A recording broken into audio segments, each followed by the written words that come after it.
Have you ever felt like you're just trying to control everything? You're trying to hold the whole world together with your bare hands. You're always managing or planning and fixing and overthinking everything. Well, chances are if you clicked on this episode, there is a chance, a small chance that you might have some control issues. I want you to understand, I have identified with myself years ago that I had control issues. And this was back in 2017 when I really identified that I had control issues. And I had this big awareness and I started working more on myself. And I had this awareness that I had control issues because when you look at my entire childhood, if you were to put one word over my childhood with having a father who was an alcoholic and passing away when I was 15 and all of that, the word over my childhood would be uncertainty. And the only way to fix uncertainty is to try to control everything. But I had this realization that if I try to control everything, it's going to ruin almost everything in my life. It's going to ruin my relationships. It's going to ruin my business, all of that. And so I started really working on my control issues. That made me better at delegation in my business, which I don't think that anywhere near the amount of success we would have in my business if I had not worked on my control issues, because I was really bad at delegating. I was really bad at micromanaging as well. And I also don't think that I would have the relationship that I have now with my wife if I didn't get better at fixing my control issues and opening myself up to being more vulnerable. And I want you to realize that control issues are behavioral adaptations that you learn in childhood. More than anything else, it's a protection mechanism that protected you in some sort of way. A survival strategy that started in childhood long before you ever had the words for it or knew what you were doing.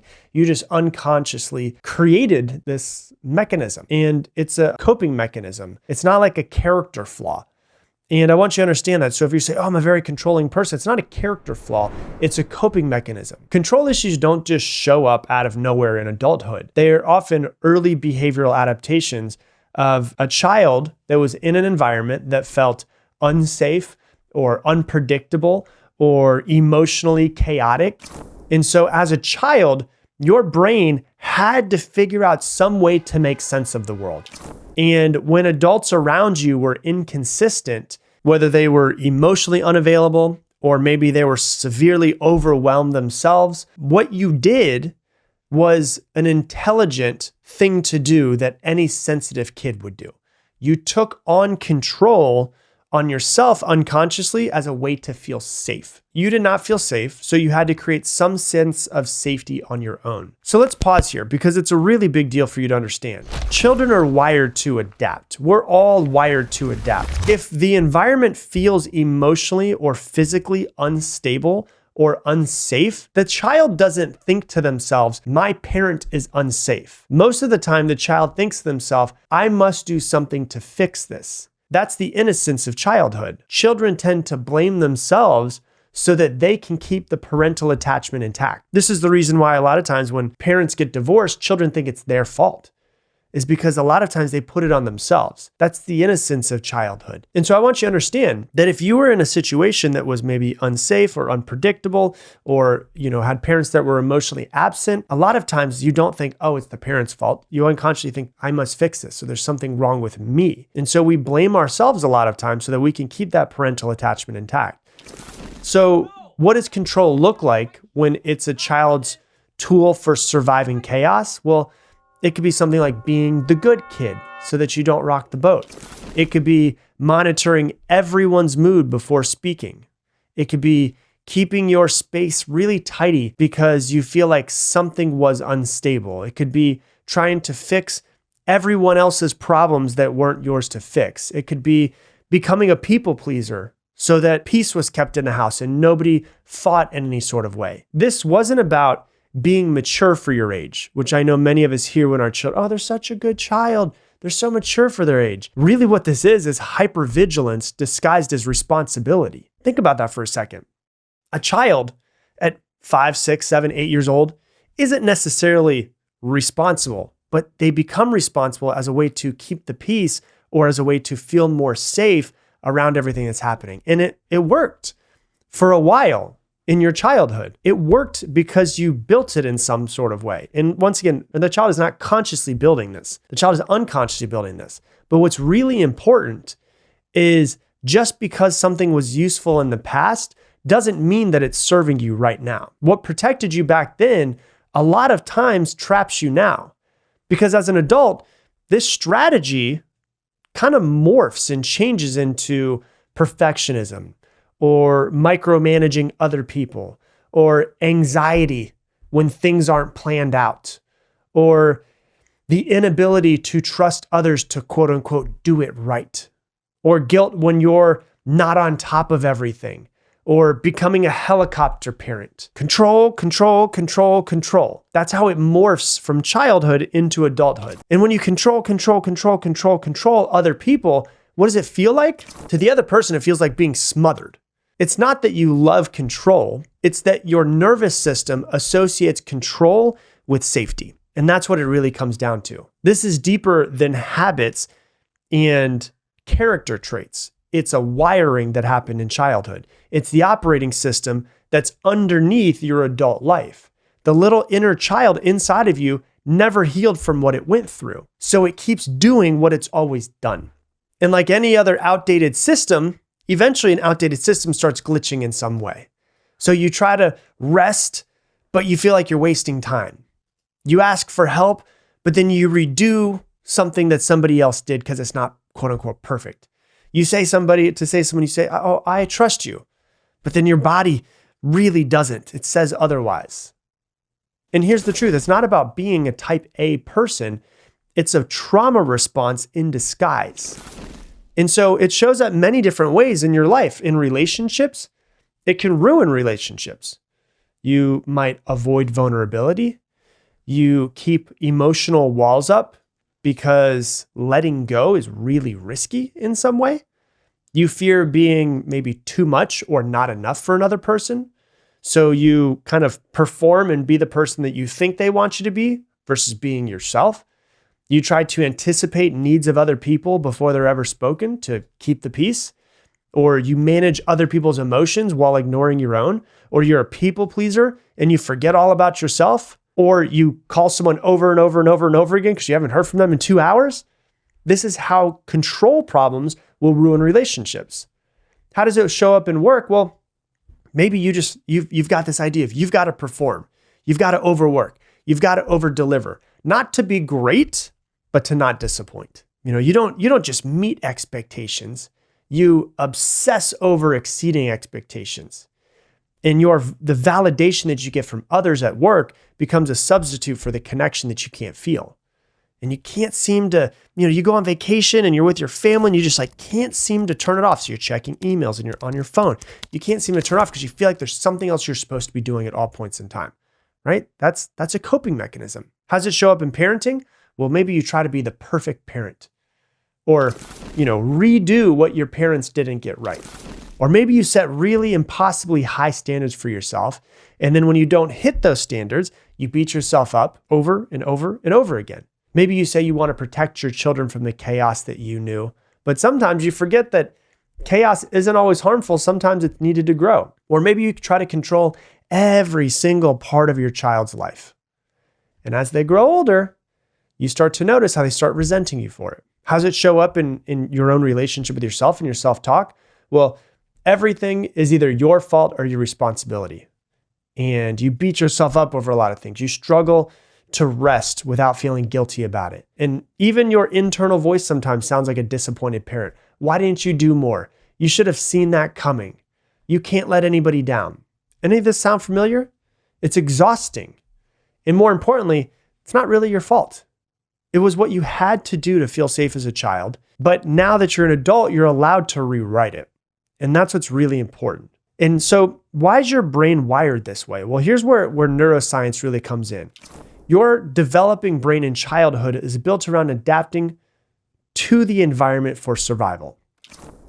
When unpredictability was the norm, your brain learned, if I can anticipate or control everything, then I'll be safe. And so it creates this feedback loops of being over controlling. And because you're over controlling, you get a brief sense of safety. You feel like you're controlling everything. Everything's okay for right now. Then the world feels unpredictable again. And then you feel the need for more control. And it's these feedback loops of more control and more control. And over time, you become more controlling. it's not just a mindset that's behind all this. It's biology behind it, and your amygdala, which is the fear center of your brain, becomes hyperactive early in life because of all of the chaos.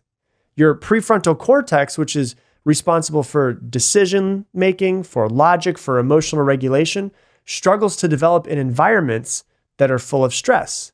And over time, your body becomes the control system, not your conscious mind. And so it's not about being a control freak. If you'd be like, oh, I'm a control freak, that's just the way that I am, or someone says that you're a control freak. It's about your nervous system doing its best with really, really outdated software. You might be 40 years old, and this is something that you developed when you were 7. The thing that's really important behind this that I really want to talk about is we're talking about being a child here. And we're talking about the fact that you developed this system, I guess you could say, of control in your childhood because you did not feel safe in some way. And so you had to develop this control issue so that you could feel safe. Here's the hardest part of all of it. Beneath all of this urge to control, a lot of times for most people is often grief. Grief for the childhood that you didn't get. Grief for the caretakers who couldn't show up. Grief for the safety that you had to create instead of receiving, which is what children should receive as a child. And when we finally stop and ask, why do I feel responsible for everything? We start, or whatever it might be that kind of cracks us open, we begin to realize, oh my God, that little kid just didn't feel safe in some ways. Like, how sad is that? And it gives you a chance to really crack yourself open and to mourn what you might not have had and how you had to grow up too soon.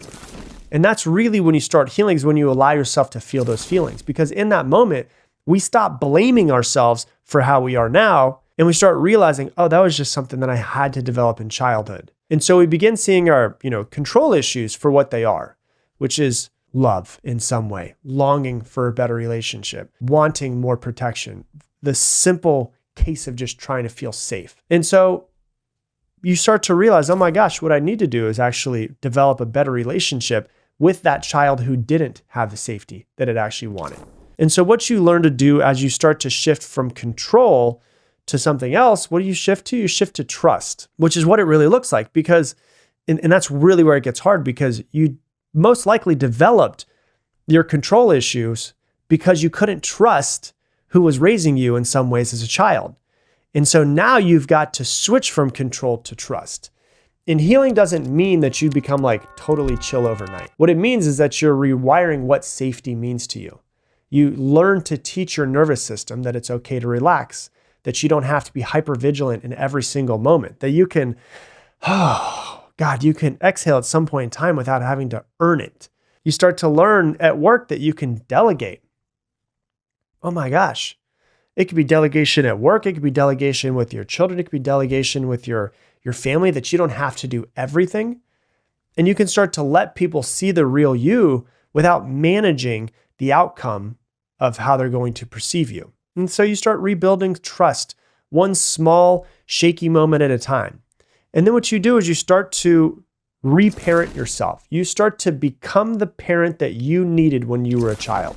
Because sometimes the most powerful thing that you can do is reparent yourself with what you needed back then, with safety, with gentleness, with consistency, with grace. And you let your younger self, don't act like it's kind of a weird thing to think about if you've never thought about this before, but your inner child's still there and still waiting for it to be seen, for it to feel safe.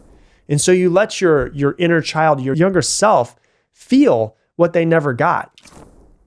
It's this idea of hey, little kid, you don't have to carry it all. You don't have to be in charge of it. I'm an adult now. I've got it. Don't worry about this. And really that's what it comes down to, is to try to, take a moment, and you try to take a moment, just see what it feels like sit in a place quietly, breathe deeply. And then what I want you to do is, this is something I really would challenge you to do if you really are serious about healing this, is sit down with a pen and paper and write a letter to your younger self who picked up the role as the fixer or the one that had to be responsible. And you tell them what you needed to hear and feel as a kid. Tell them that they're safe. Tell them that you can take it from here. Tell them that you appreciate them for all that they've done, for for picking up this thing that they needed to because it made them feel safe, but now you guys can let go of it. Because when you do this, you might crack something up inside of you like that's even deeper. And that's okay, because you don't heal from pushing stuff away and pushing emotions away and acting like it doesn't exist. You heal by letting your pain speak and giving it space, not by pushing it under the rug, but letting it speak, feeling it, noticing it, processing it, and then letting it go. Because then it's not there anymore. I want you to understand, as you start to realize your control issues are not a character flaw, they're a coping mechanism that you've developed, that you didn't choose those early experiences. The way your parents were, the situations that you were in as a child, were not your fault. But you can choose what happens next. If you want to let go of certain aspects of yourself, you can start to loosen your grip on these things. And loosening your grip isn't weakness, it's wisdom. It's going, hey, I don't need this anymore. And you can let your nervous system learn a new story, that you can surrender to certain things, and surrendering can actually be strength. That you can be safe by not having to control everything. That you don't have to control everything. You never will. You never have, to be honest with you. That's just a false sense that you've built in your mind, but you don't have to control everything. You can let things work themselves out, and it's going to be completely okay. Hey, thanks so much for watching this video. Based off of the stuff you watch on YouTube right now, YouTube thinks that you should watch this video right now. It is perfectly picked out for you. And if you want to make sure that you subscribe and you never miss another one of these videos so you can keep continuing on improving your life, hit that button right there.